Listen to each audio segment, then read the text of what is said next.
Meanwhile, the Fat Controller was listening to the wind whistling as it blew his hat off.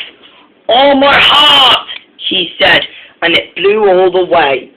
"I'll never catch it now," said the Fat Controller, and then he started wondering where Neville is. "Where can Neville be?" he said to himself.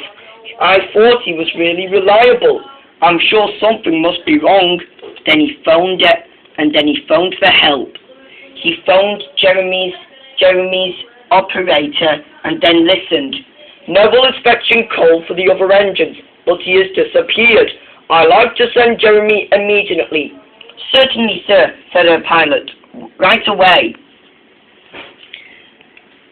Just then the Fat Controller came to see Jeremy. "Take me to see Neville. You must find him." "Yes, sir," said Jeremy, and Jeremy zoomed away. "Where can Neville be now?" said the Fat Controller. "He might have disappeared." And there, who Jeremy saw, was his tender, and found Neville at a pond.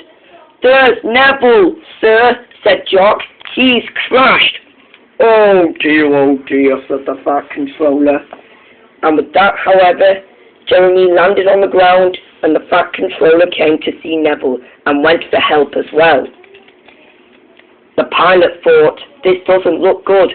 Poor Neville needs help quickly." Jeremy decided to give an idea for the Fat Controller. "Can you send the breakdown train to put him back on the rails?" "But Jeremy," said the Fat Controller, "none of the engines have any coal, and now there's nothing we can do about it." "I know," said Jeremy. "Call for Monty. He'll know what to do."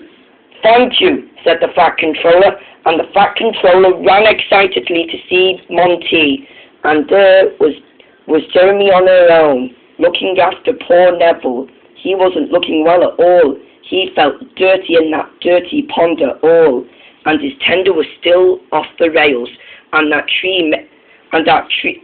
tree broke his lamp and whistle, and it scratched all of his paintwork, and his wheels his wheels and his side rods and his cylinders were wrecked, and he couldn't move at all.